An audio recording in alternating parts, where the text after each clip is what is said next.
निरंजनी आंबी बांधियले घर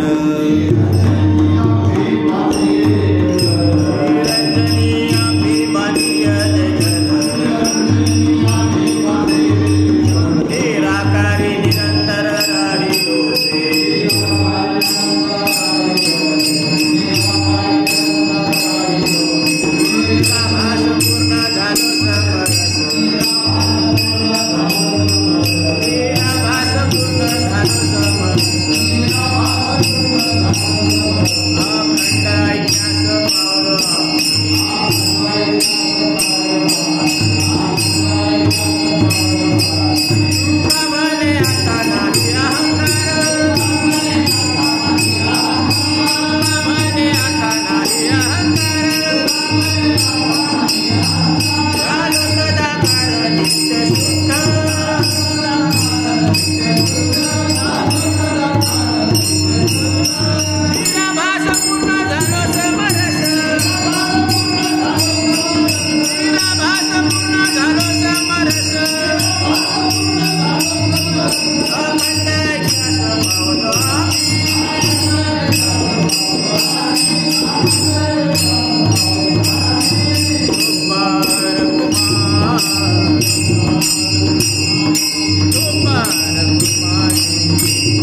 निरंजनी आम्ही बांधिले घर, निराकारी निरंतर राहिलोसे, निराभास पूर्ण झालो समरस, अखंड ऐक्यास पावलो आम्ही.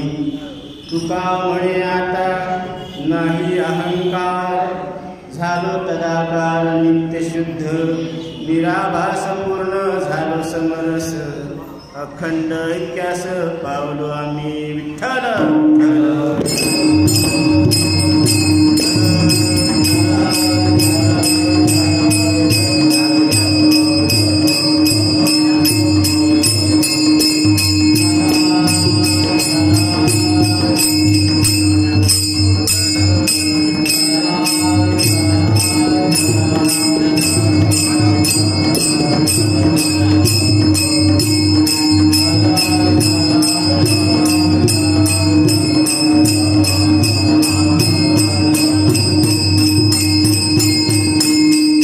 निरंजनी आम्ही बांधिले घर, निराकारी निरंतर राहिलोसे, निराभास पूर्ण झालो ब्रह्म समरस, अखंड ऐक्यास पावलो आम्ही. तुका म्हणे आता नाही अहंकार, झालो तदाकार नित्य शुद्ध, निरंजनी आम्ही बांधिले घर, निराकारी निरंतर राहिलोसे. विठ्ठल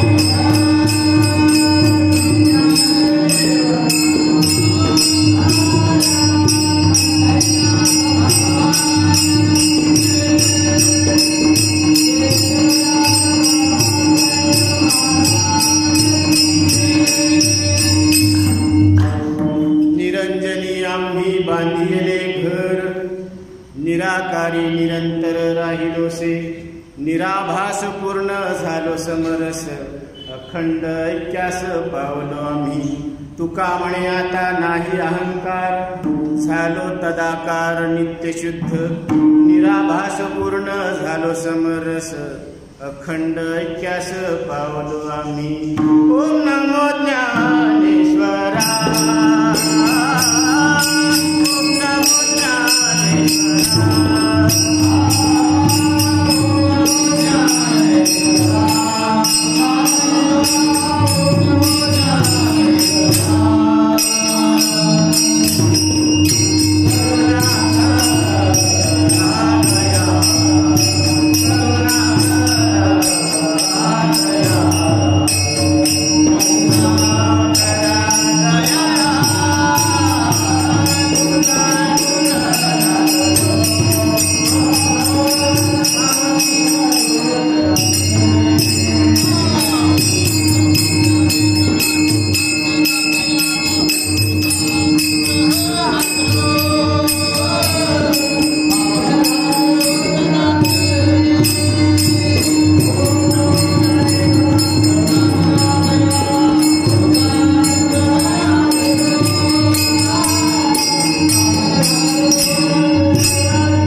निरंजनी आम्ही बांधिले घर, निराकारी निरंतर राहिलोसे.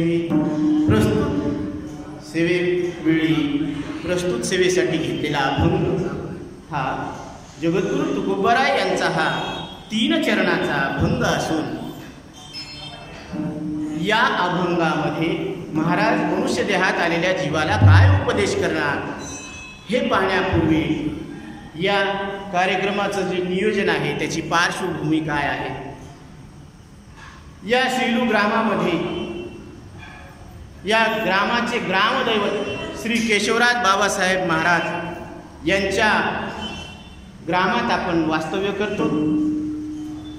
आपली जन्मभूमी आणि कर्मभूमी हीच आहे आणि याच कर्मभूमीत जन्मभूमीमध्ये आमचे परमादरणीय मित्र बाळासाहेब शिरे पाटील यांच्या वास्तुशांतीच्या कार्यक्रमानिमित्त आपण इथं सर्वजण एकत्र आलेलो आहोत आणि या प्रसंगी कीर्तनाचं आयोजन केलेलं आहे. त्यानिमित्तानं ही आलेली सेवा आणि यामध्ये आमचे आदरणीय मित्र बंडू देवधर सरांचा सुद्धा फार सिंहाचा वाटा आहे. त्यांनी फार प्रयत्न केले आणि त्या प्रयत्नाला भगवंतानी यश दिलेलं आहे. म्हणून आज हा कार्यक्रम इतक्या भव्य दिव्यतेनं संपूर्णत्वाला जात आहे. म्हणून महाराज या अभंगामध्ये सांगत असतात, याची पार्श्वभूमी अशी आहे, याची प्रस्तावना अशी आहे की प्रत्येकाच्या जीवनामध्ये घर असावं अशी इच्छा असते. प्रत्येकाच्या जीवनामध्ये घर असावं अशी इच्छा असते. विठ्ठल विठ्ठल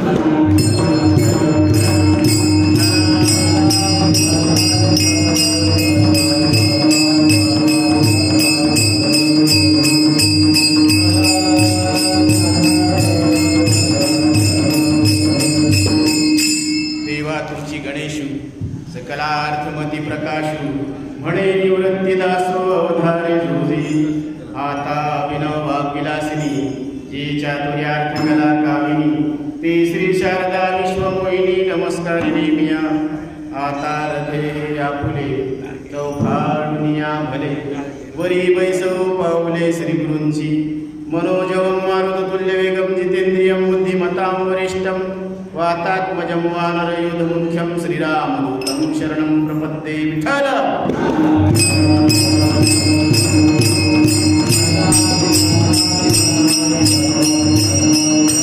प्रत्येक जीवाचं स्वप्न आहे की मला घर असावं. प्रत्येकाचं स्वप्न असतं, कारण हे आयुष्य जे मिळालेलं आहे त्या मिळालेल्या आयुष्यात घर बांधणं ही म्हणजे साधारण इच्छा आहे. रोटी कपडा और मकान ह्या ज्या गरजा आहेत त्या कशा आहेत? सामान्य गरजा आहेत. म्हणून या गरजा पूर्ण होण्यासाठी जीवाची धडपड आहे.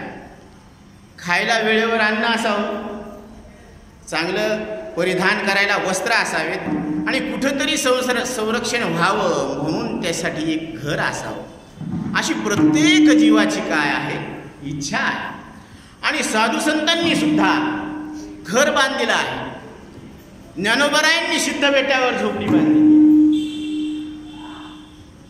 आणि तुकोबराय सांगतात की आम्ही सुद्धा एक घर बांधलेलं आहे, पण कुठं? जिथं निरंजन आहे तिथं आम्ही घर बांधलेलं आहे. निरंजन म्हणजे ज्याच्यामध्ये दोष नाही, चूक नाही, मळ नाही, मायेचा लेश नाही, म्हणजे माया लेश रहित असलेलं जे वास्तव्य आहे, जे ठिकाण आहे, जे तत्व आहे, तिथं आम्ही घर बांधलेलं आहे. निरंजन, अलग निरंजन. अलग शब्दाचा अर्थ जे इंद्रियाद्वारे कळत नाही, परंतु सगळीकडे काय आहे? व्याप्त आहे, त्याची व्याप्ती सर्वत्र आहे, त्याला अलग असं म्हणतात. आणि निरंजन म्हणजे जिथं मायेचा लेश नाही. म्हणून महाराज सांगतात की आम्ही सुद्धा घर बांधू. आणि प्रत्येक जीवाची धडपड. आता कोणाकोणाचं आयुष्य जातं हो घर बांधण्यामध्ये. आयुष्य जातं पण घर बांधलं जात. मग एखाद्याला नोकरी लागली तर त्याला वाटायला पाहिजे ना की बाबा आता खूप चांगलं झालं, तरी सुद्धा त्याच्या मनामध्ये एक खंत असते, नोकरी लागली हो पण घर पाहिजे. कारण घराची व्याख्या अशी आहे, जिथं जीव दिवसभर काम करून रात्रीच्या वेळेला विश्रांती घेतो, त्या विश्रांतीचं ठिकाण म्हणजे घर आहे. विठ्ठल विठ्ठल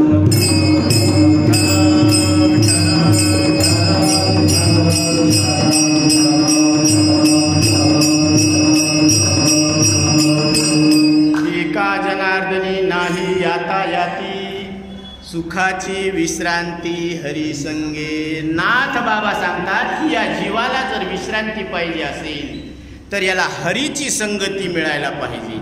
म्हणून संगती कोणाची करायची? हरीची बैसता संताचे संगती, बैसता संताचे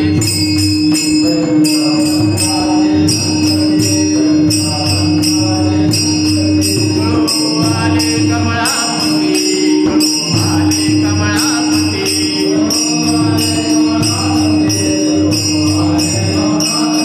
आपले कोणीचा नामती, आपले कोणीचा नामती,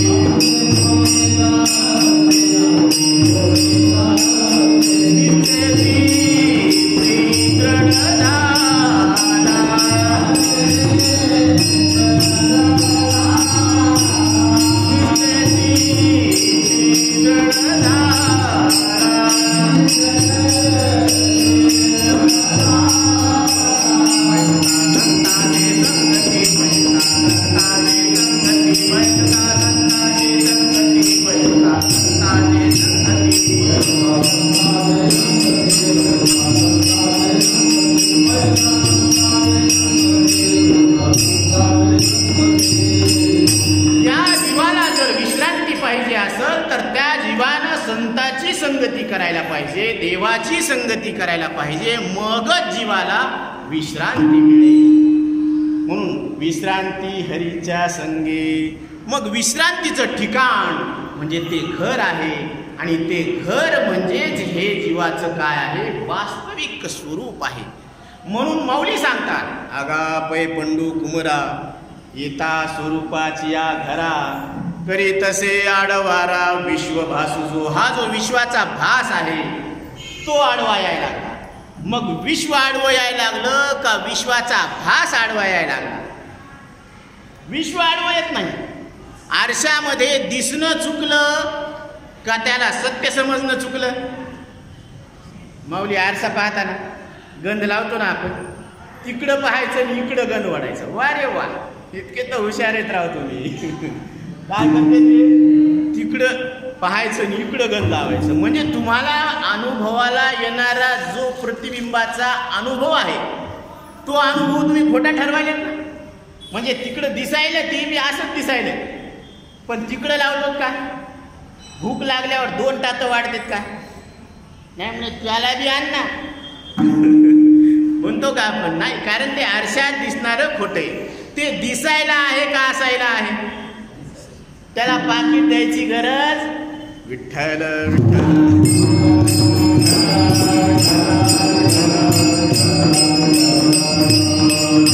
मग आरशातलं दिसतं, मग ते दिसायला आहे असायला नाही. तसा हा संसार दिसायला आहे असायला नाही. कसा आहे? लटिका व्यवहार सर्व हा संसार,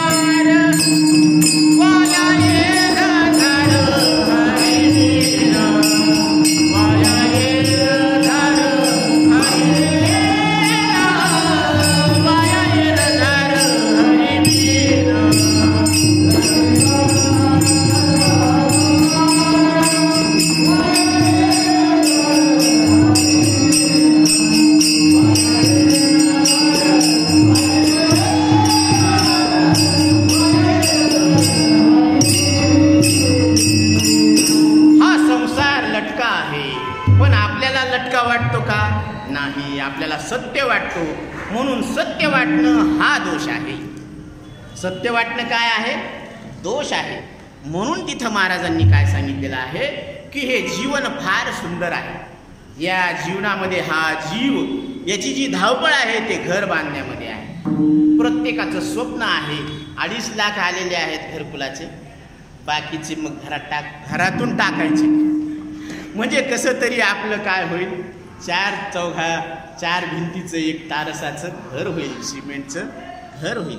म्हणून तुझ्या माझ्या संसारासाठी अनेक काय हवं, तुझ्या माझ्या लेकरासाठी एक घरकुल हवं. दिस जातील दिस येतील, दुःख जाईल सुख होईल, भोग सरल. म्हणजे भोग सरणार आहे. ही आपल्या अनंत दिवसापासून असलेली जी इच्छा आहे की आपल्याला घर असावं म्हणून घर लागलेली आहे ना, ती इच्छा पूर्ण होत असताना त्या गृहिणीचे वाक्य आहेत अनुभवातले, तिची जी उत्कंठा आहे की आज आपल्याला एक हक्काचं घर आपल्याला मिळायला लागलं, एक विश्रांतीचं ठिकाण मिळायला लागलं की तिथं आपण हक्कानं जाऊन तिथं रात्री विश्रांती करू शकतो. नाहीतर मग अन्न, वस्त्र आणि निवारा ह्या मूलभूत गरजा आहे. अन्न खायला पाहिजे, वस्त्र अंगावर पाहिजे आणि संरक्षणासाठी घर पाहिजे. ह्याच्यासाठी पशु पक्षी आटापिटा करत नाही, कारण त्यांना निसर्गानंच ते दिलेलं प्रदान केलेलं आहे. पशु काय पाप पुण्य जाणती, उत्तम मध्यम भोग भोगिती, म्हणून आहार निद्रा भय मैथून सर्व योनी समसमान. परी मनुष्य देहीचे ज्ञान अधिक जाण पा उद्धवा. मनुष्य देहातलं ज्ञान हे जास्त आहे, जास्तीचं आहे, कारण इथं विवेक आहे आणि त्या विवेकानं आपल्याला निरंजन लक्षात घेता येतं. अगापै पंडू कुमरा येता स्वरूपाची या घरा, म्हणजे आपल्या आत्मस्वरूपाच्या घरी येत असताना काय आडवं यायला लागलं? विश्वाचा भास आडवा यायला लागला. आणि तो विश्वाचा भास कसा आहे हे लक्षात घेण्यासाठी आपण तुकोबरायांच्या संगतीत आलेलो आहोत. म्हणून आपल्याला विश्रांती पाहिजे, कारण हा जीव तळमळ करायला लागला. कशासाठी? सुखासाठी. सुखा लागी करीशी तळमळ, तरी तू पंढरीशी जा रे एक वेळ. मग तिथं गेल्यावर काय होतं महाराज? तिथं गेल्यानंतर जन्मोजन्मीचे दुःख विसर, कारण जन्मोजन्मी तुला जे दुःख आहे ना ते दुःख तू विसरणार आहेस. म्हणून नोकरी नसल्याचं दुःख आहे, घर नसल्याचं दुःख आहे. तसं शरीर, मानव शरीर सुद्धा काय आहे? एक घर आहे.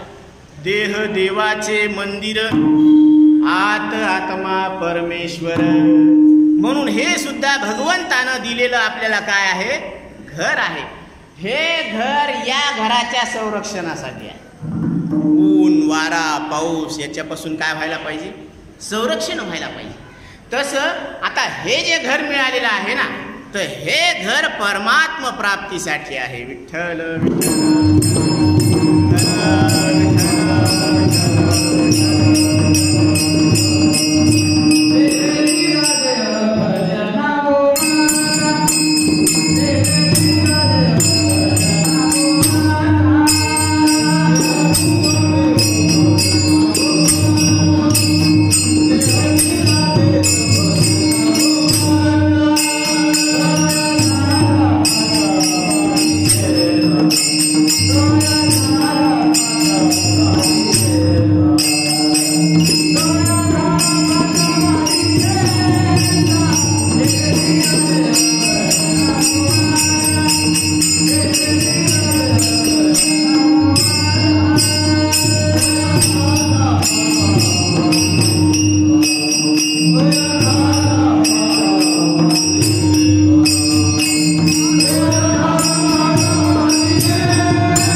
की हा जो देह मिळालेला आहे हे देवानं दिलेलं आपल्याला सप्रेम गिफ्ट आहे. काय आहे?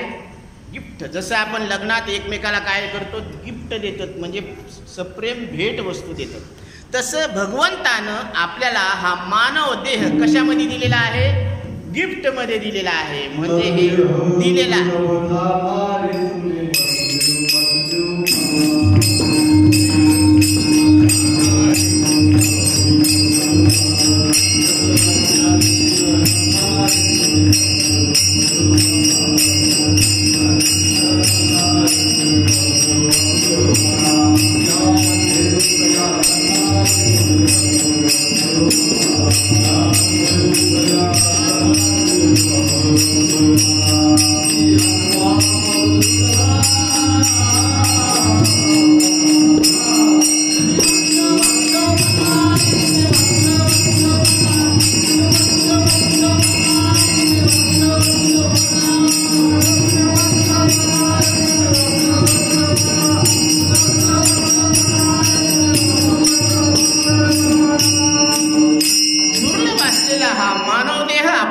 मिळालेला आहे आणि ही भगवंतानं आपल्याला दिलेली सप्रेम भेट आहे, म्हणजे गिफ्ट आहे. मग भगवंतानं आपल्याला जी वस्तू दिली, मग एखाद्यानं आपल्याला जर प्रेमानं एखादी वस्तू दिली तर त्याच्यासमोर जर आपण त्याचा अपमान केला तर त्या व्यक्तीला कसं वाटेल? त्याचं अंतःकरण दुखवलं जाणार नाही. आता भावानं बहिणीला ओवाळणी टाकली, ते म्हणजे दादा एवढीच आणि मला तिकून लई मोठी आली. आता जे दिलं त्याच्यामध्ये काय करायला पाहिजे? समाधानी राहायला पाहिजे. पण असंच होतं का? नाही होत. म्हणून ही इच्छा पुरत नाही. इच्छा वाढविते वेल खुंटावा तो खरा बोल. ही इच्छा खुंटली पाहिजे आणि हाच खरा बोल आहे. म्हणून माणसाच्या इच्छेमुळं दुःख आहे का? माणसाला दुःख आहे. दुःखाचं काही कारण नाही, कारण देवानं काय दिलं आपल्याला? मनुष्य देह दिला. कशासाठी दिला? भजन करण्यासाठी दिला. आता ते भजन करायलो का बाकीच्याच भांड्या पंचायती करत बसलो आपण? ह्याच्यासाठी आपण कपड्यासाठी मरमर, खाण्यासाठी मरमर आणि राहण्यासाठी मरमर. आता पार्वती मातेनं सुद्धा इच्छा केली की देवा आपल्याला एक घर असावं. सगळी कल्पना केली, जशी कल्पना केली तशी ती वाळूची एक प्रेझेंटेशन तयार केलं. आर्किटेक्ट त्यावेळेस सुद्धा होतं. इंजिनियर वाचून त्यांनी काय केलं? प्रतिकृती तयार केली. आता तिथं शनी महाराजांचं आगमन झालं. ते म्हणे जिथं शनी महाराज तिथं वक्रदृष्टी असते. मग ते त्याच्या भेण्याच त्यांनी काय केलं? ती पूर्ण प्रतिकृती जळून टाकली. ते म्हणले जर याच्यामुळं जर दुःख होत असेल तर मग काय करायचं? ते घर. म्हणून ज्या घरामध्ये आपले संबंध तुटत असतात ते घर काही कामाचं नाही. आणि ज्या घरामुळं संबंध जुटतात ते घर धर्तीवरच स्वर्गापेक्षा महान आहे. विठ्ठल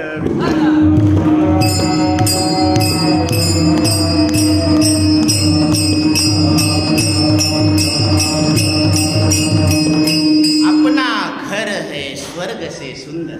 आपलं घर काय आहे? स्वर्गाहून सुंदर आहे. कारण घरामध्ये जे नातेगोते आहेत ते टिकवणं फार महत्वाचं आहे. कारण कशासाठी?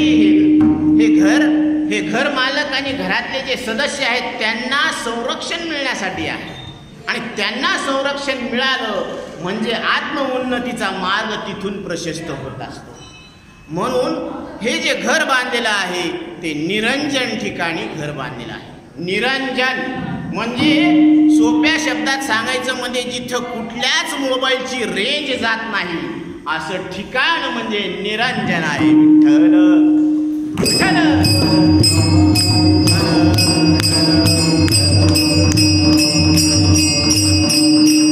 जिथं कुठल्याच मोबाईलची रेंज जात नाही ते ठिकाण म्हणजे काय आहे? निरंजन आहे. निरंजनी आम्ही बांधिले घर. आम्ही बांधलेलं आहे घर, पण कुठं? अशा ठिकाणी निरंजन. म्हणून कडाडली वीज निरंजनी तेव्हा त्यावेळेस काय झालं?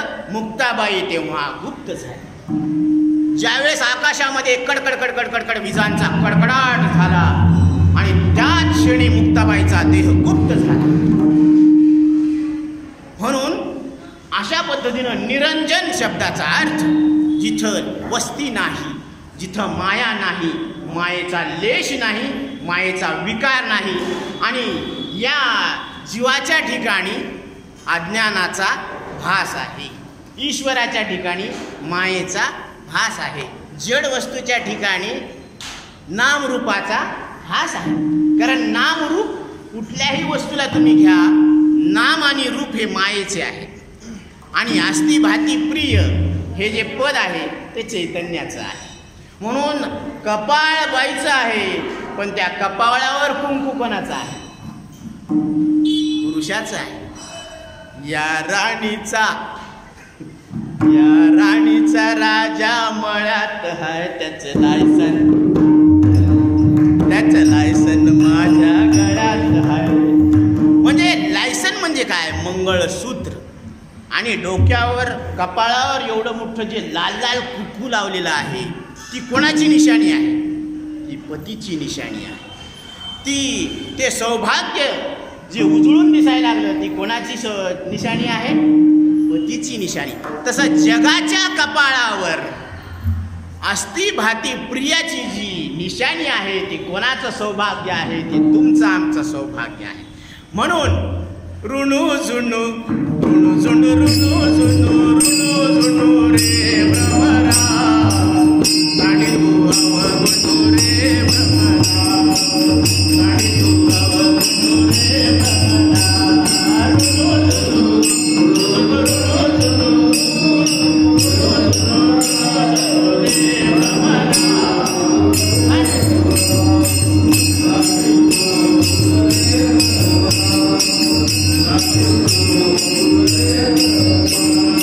सौभाग्य सुंदर रे भ्रमरा सौभाग्य सुंदर रे भ्रमरा अवगुणू रे भ्रमरा साडी तू अवगुणू रे भ्रमरा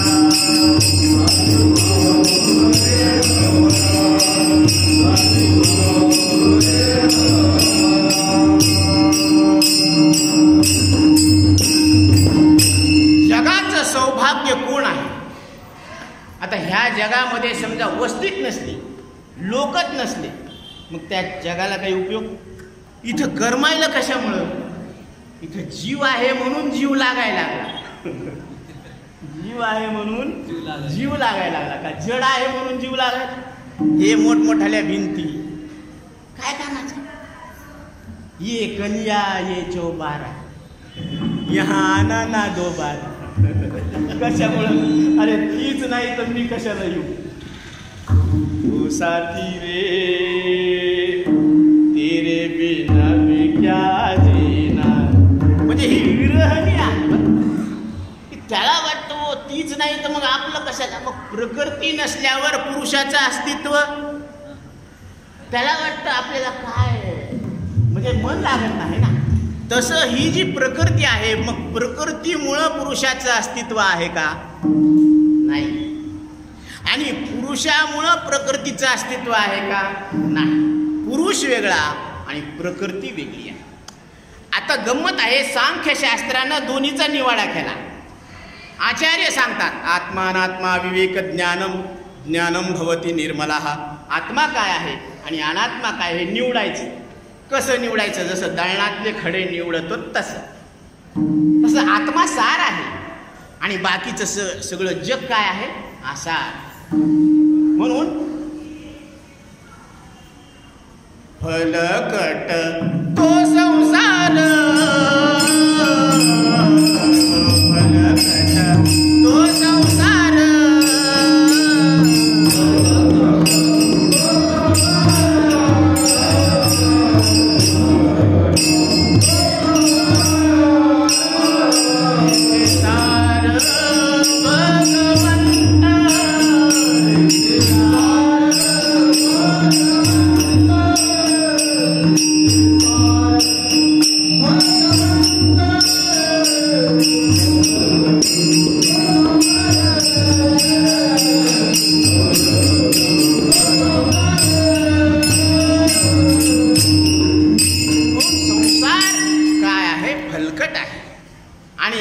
सार काय आहे? भगवंत आहे. म्हणून तुम्ही आम्ही सार आहे, कारण जीव देवाचं प्रगट रूप आहे. ममय वंशो जीवलोके जीवभूता सनातनः. म्हणून प्रत्येक जीव हा देवाचा काय आहे? अंश आहे. म्हणजे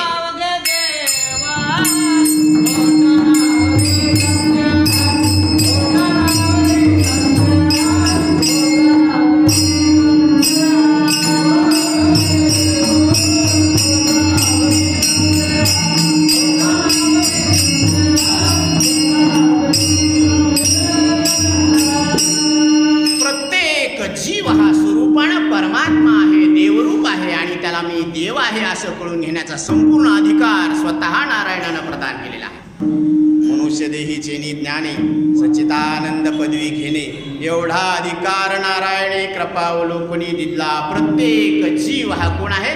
देवरूप आहे. कुठलाही अग्नी घ्या तो काय आहे, पोळणारच झाला. स्मशानातला अग्नी तरी नाही म्हणे त्याला विटाळ लागला असं ना. अरे अग्नीला कुठं विटाळ लागतो, आणि देवाजवळचा अग्नी लई पवित्र आहे का? अग्नी पवित्र नाही, विटाळ नाही, ते आपल्या मनातल्या कल्पना आहेत. कल्पना सोडा, कल्पना सोडा तुम्ही. आता ब्रह्म येत एका जनार्दनी कल्पची मुराला, तोच हरी झाला ब्रह्मरूप. तुम्ही देहाला मी समजण्याची कल्पना सोडा, म्हणजे निरंजन काय आहे हे लक्षात येईल. विठ्ठल विठ्ठल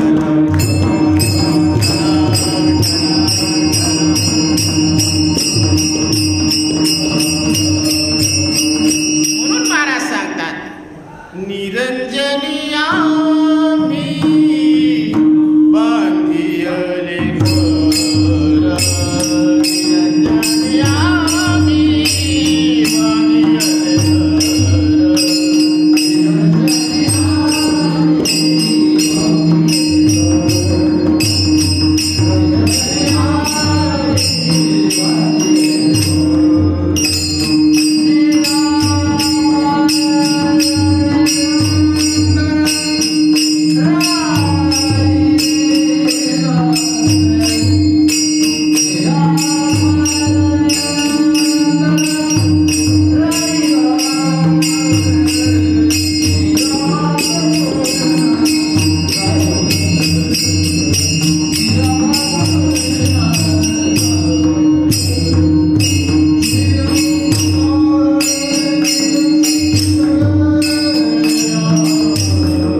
उपाधी आहे आणि ईश्वराच्या ठिकाणी मायेची उपाधी आहे. परंतु दोन्ही उपाधीचा जर त्याग केला तर जीव शिव दोन्ही हरिरूपी तरंग क्या बात आहे. सिंधू तो अभंग नेने हरी.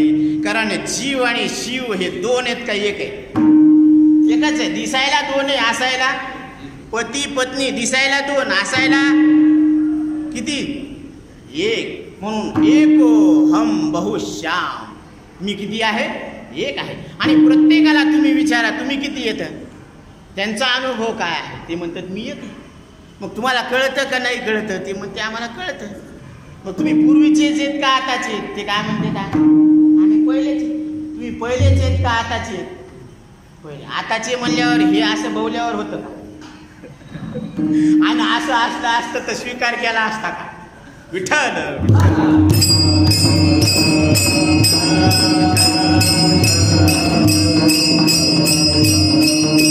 शरीराची अवस्था बदलली का? शरीरही बदलला. शरीराला धारण करणारा बदलला का? नाही. म्हणून देह धारण करणारा तसाच आहे आणि देह बदलायला लागला. म्हणून त्यांनी सांगितलं की तुम्ही देह असतानाच देहाहून वेगळे आहात. देहीच विदेही हो गुदशा देहीच विदेही.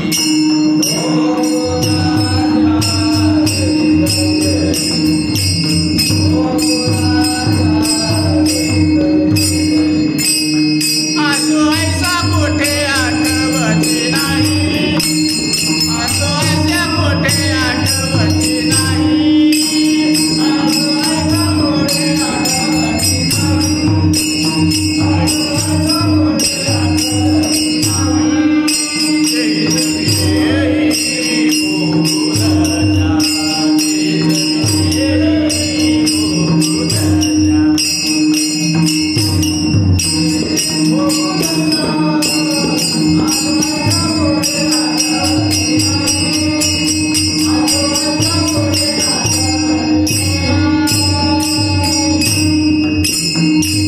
म्हणजे प्रत्येक जीव देह असतानाच विदेही आहे. कसा आहे? कारण तुमचं बालपण तुम्हाला सोडून गेलं का राहिलं? गेलं. तुम्ही मी म्हणत नव्हते का मी बालक होतो म्हणून? म्हणायचं मी बालक आहे. आता म्हणता का? नाही म्हणता येत. म्हणजे तुमच्या बोलण्यातून तुमचं बोलणं खंडन झालं. याला शास्त्रामध्ये व्याघात दोष म्हणतात. म्हणून शरीराचा अभिमान धरला तरी राहत नाही आणि आत्मस्वरूपाचा अभिमान नाही धरला तरी स्वरूप जात नाही. विठ्ठल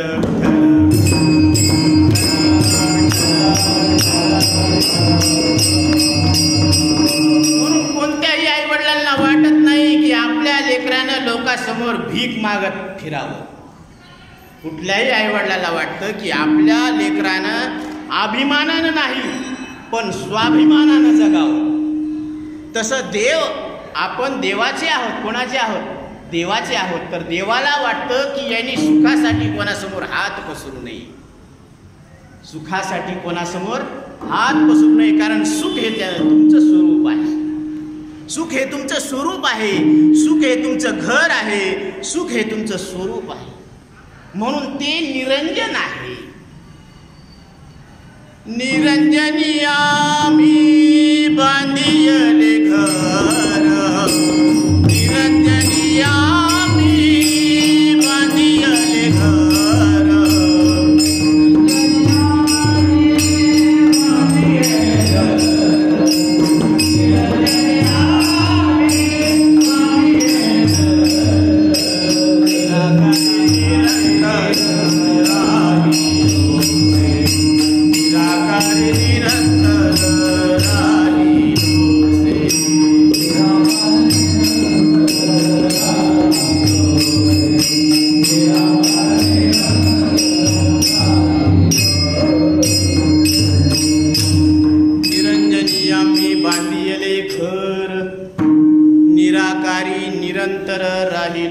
आता ह्या अभंगामध्ये जेवढे शब्द आहेत ना तुम्ही अजून पहा.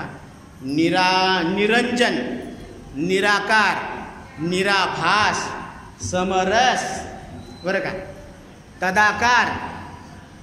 कारण तुका म्हणे आता नाही अहंकार. झालो तदाकार नित्य शुद्ध. कारण नित्य शुद्ध म्हणजे शुद्ध तो शुद्ध ही होता है. ना उसमें कुछ बढ़ाया जा सकता है ना कुछ घटाया जा सकता है. म्हणून शुद्ध आहे. कारण ज्याला मळ नाही ते शुद्ध आहे. लागून दी मळ ममतेचा. म्हणून ममतेचा मळ जिथं नाही ते काय आहे? शुद्ध आहे. म्हणून प्रत्येक जीव काय आहे? शुद्ध आहे. फक्त त्यानं ममता टाकायला पाहिजे. आता ममता म्हणजे शरीर माझं नसताना माझं म्हणतो का नाही आपण? बरं, गंमत अशी आहे.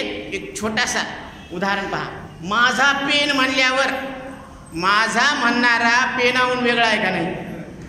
साधं उदाहरण, साधी युक्ती. तसं माझं अंग म्हणणारा अंगाहून कसा झाला का नाही वेगळा? खरं सांगा. आपापल्या आवडत्या वस्तूची शपथ घेऊन सांगा. तुमचं आवडतं कोण आहे हे नका सांगू.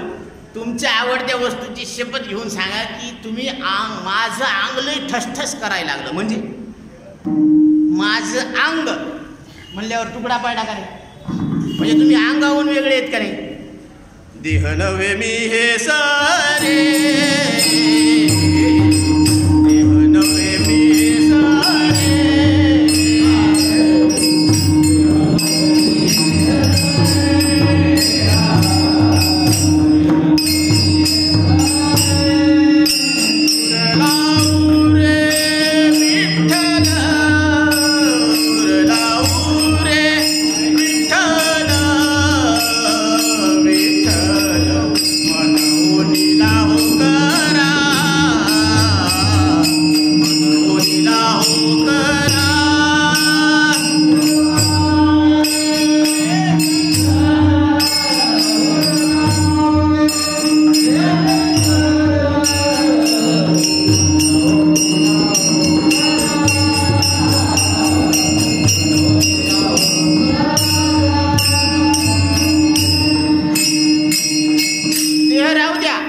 देहाला मी म्हणणं सुरू द्या.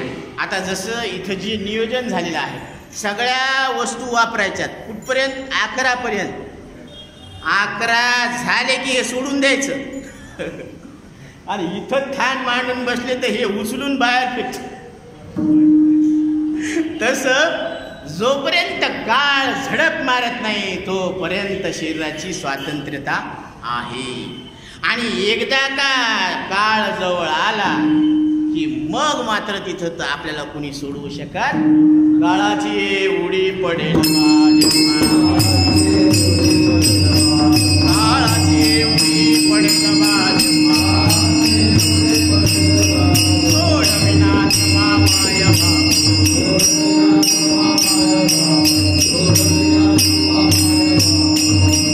म्हणून हे शरीर काळाच्या मुखात जाण्याच्या आत तू गोबराय सांगतात.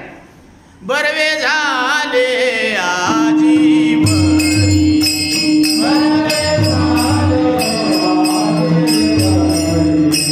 नाही पडिलो तुझे आहारी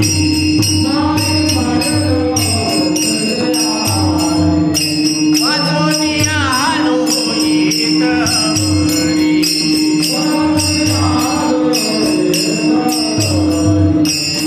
उरले ते हरी तुम्हा समर्पण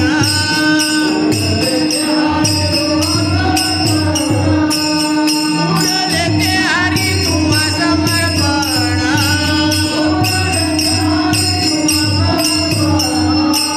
बरवे झाले बरवे झाले आजीवरी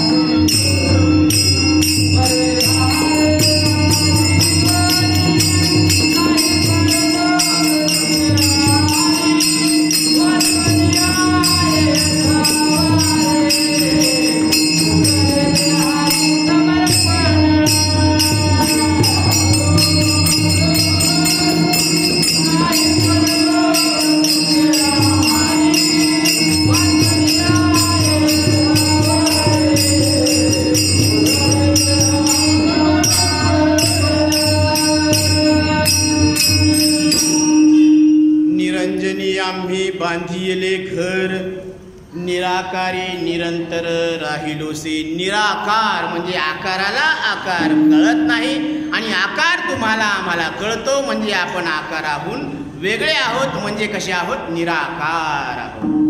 निराकारी निरंतर. निरंतर म्हणजे कुठलंच अंतर नाही. म्हणजे देवात आणि आपल्यात कुठलं अंतर नाही. कारण जीवना वेगळी मासोळी तैसा तुका तळमळी. म्हणजे पाण्याहून मासा राहू शकत नाही. तसं जे ज्याच्या वाचून राहू शकत नाही ते त्याचं स्वरूप आहे. म्हणून 2 सूत्र आहेत. जे ज्याला सोडून असतं ते त्याचं स्वरूप नसतं आणि जे ज्याला सोडून नसतं ते त्याचं स्वरूप असतं. विठ्ठल विठ्ठल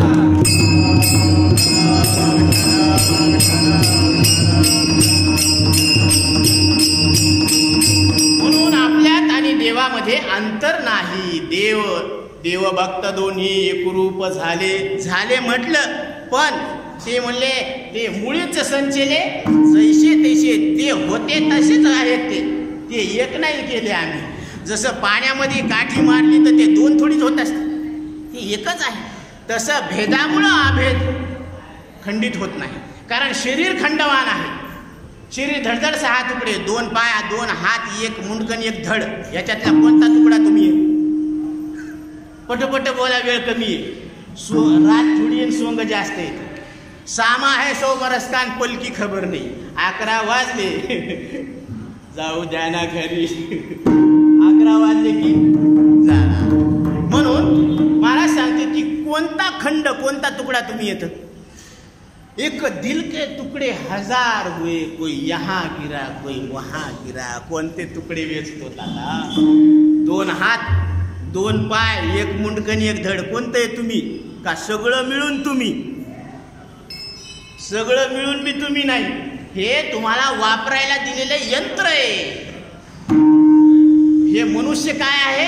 विषय विज्ञान यंत्र सुपूजित हे विषयाचं ज्ञान होण्याचं यंत्र तुम्हाला वापरायला दिलेले हे तुम्ही नाही. म्हणून देवाचे मंदिर, हे शरीर देवाचं मंदिर आहे. जसं मंदिर देवालय, आलय म्हणजे मंदिर म्हणजे घर, म्हणजे देवघर. आता आपण प्लॉट बांधला ना, त्याच्यामध्ये एक किचन आहे, एक बैठक आहे, एक बाथरूम आहे, एक झोपण्याची व्यवस्था आहे, बरोबर आहे ना. हे सगळं व्यवस्थित आहे ना. आणि त्याच्यामध्ये एक छोटंसं देवघर असतं किचनच्या बाजूला, बरोबर. म्हणजे आपल्याला घर तर देवाला बी देवाला. म्हणून ती अशीच एक गृहिणी ह्या संसाराला कटाळली. ती म्हणे काय माय म्हणे, आपल्याला अन्न वस्त्र निवारा हे जर मिळत नसेल तर हे जीवन जगूनच काय उपयोग. तिला कटाळा येऊ लागला, गदरली ती. ते काय म्हणे, मोडकेसे घर तुटकेसे छप्पर. ते म्हणले राहा ना बाई, मोडकेसे घर तुटकेसे छप्पर, राहायला जागा नाही मला दादला नको ग बाई, दादला नको ग बाई, मला नवरा नको ग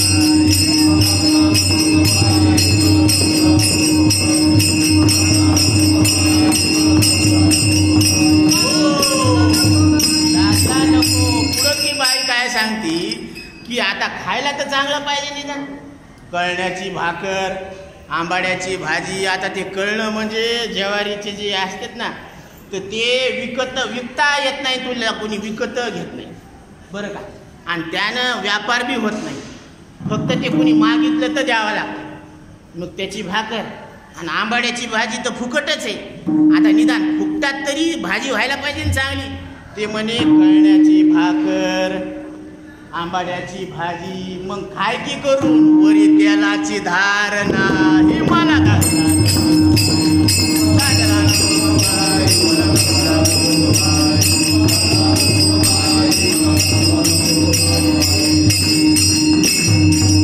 म्हणते एका जनार्दनी समरस झाले, पण तो रस येथे नाही मला दादला नको ग बाई, दादला नको ग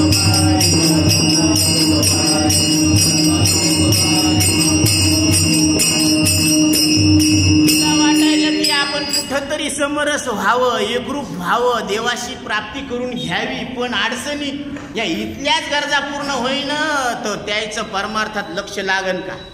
कसला परमार्थन, कसलं काय, इथंच अडचणी. आता समजा तुमचं दुखू लागलं तर इथं बसते काय काय. ते म्हणे पडा जाडरा पडा, काय तिथं जाऊन तिथं, कारण ह्याच डोकं ठणकाय लागलं, तिथं काय ठणकन. म्हणून ते जातं नाही कुठं. म्हणून जर आपलं दुखत असलं अंग वगैरे तर त्याचं ऐकण्यात मन लागत नाही. तसं ह्याला जर संसारातल्या गरजा पूर्ण होईन, नुसतं खायला आणि प्यायला आणि राहायलाच नाही तर मग काय करायचं हो महाराज परमार्थ.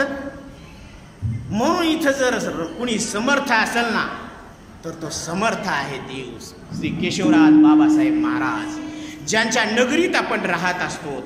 म्हणून त्या देवाचं जर स्मरण केलं तर काय नोहे केले एका चिंतिता विठ्ठले.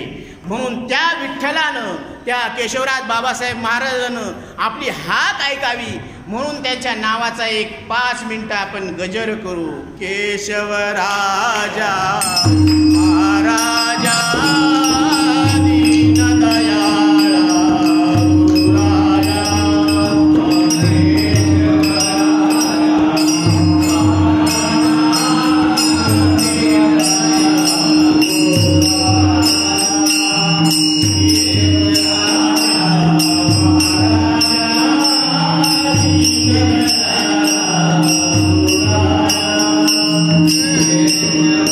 Hare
केशवराज बाबासाहेब महाराज आपल्या प्रत्येकाच्या इच्छा पूर्ण करत अशी त्यांच्या चरणी प्रार्थना. कारण त्या पिशाचाचा सुद्धा महाराजांनी उद्धार केलेला आहे.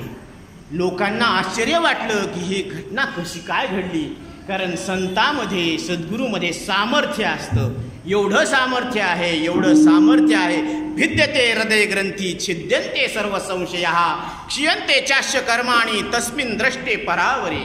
सद्गुरू काय करत असतात तर शिष्याच्या अंतकरणातले सगळे भेद, सगळे कल्पना, सगळे संशय यांचं छेदन करतात आणि तू न मरणारा परमात्मा आहे असं त्याच्या लक्षात आणून देतात. म्हणून काय नोहे केले एका चिंतिता विठ्ठली.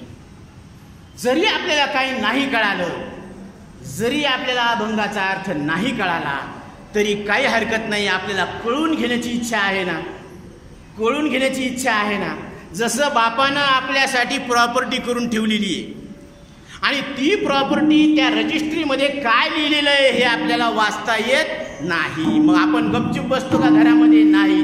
ती रजिस्ट्री घेतो आणि वकिलाकडे जातो, त्याला सांगतो हे पैसे घे, वाचून दाखव माझ्या बापानं माझ्यासाठी काय ठेवलेलं आहे. ध्यानात ठेवा, फार महत्त्वाची गोष्ट आहे. ज्ञानोबरायांची ज्ञानेश्वरी, तुकोबरायांचा गाथा, नाथ महाराजांचं नाथ भागवत ही आपली रजिस्ट्री आहे. विठ्ठल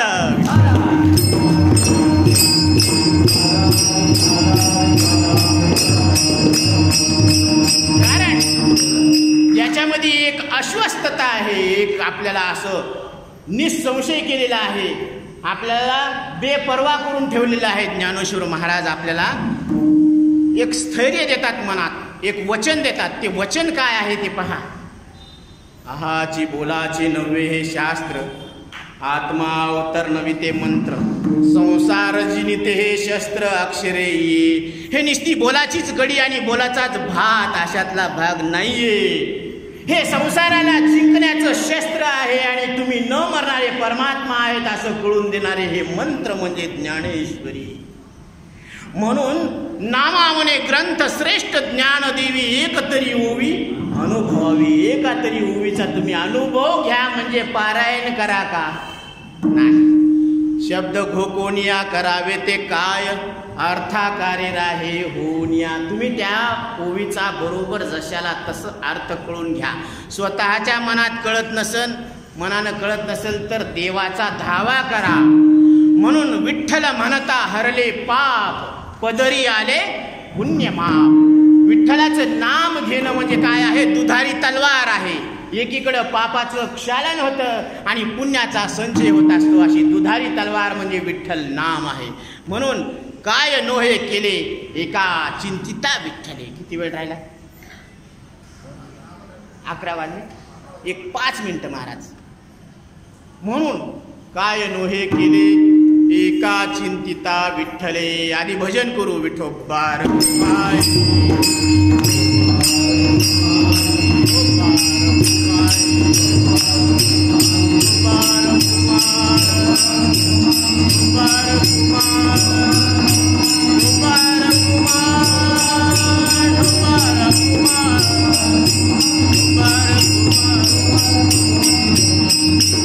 महाराज सांगतात की न दिसो ते दिसो येईल उगले, नामे या चिंतने विठ्ठलाची या.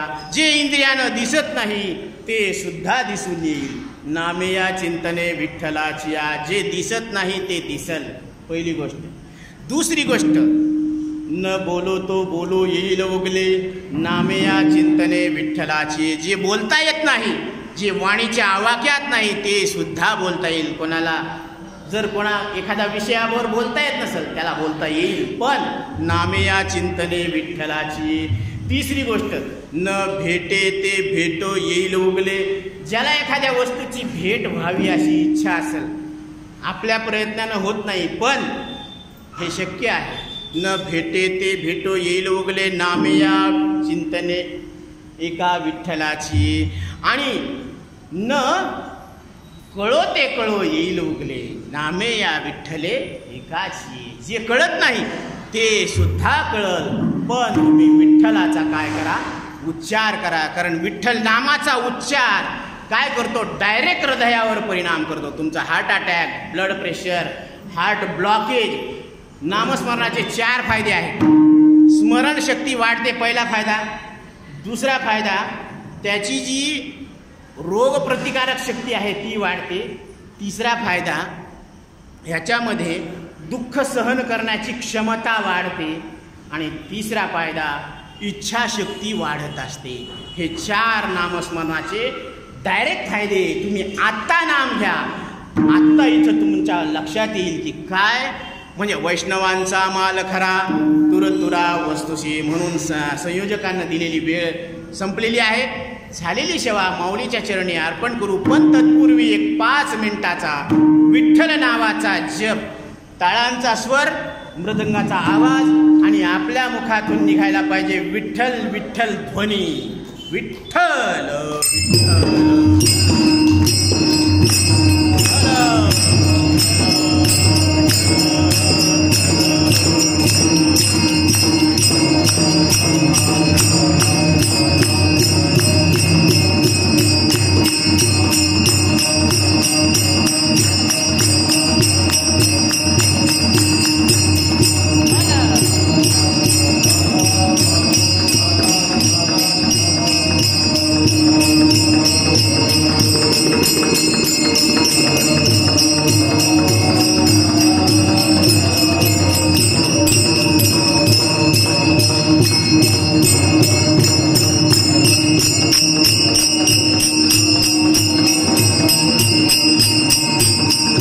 Thank you.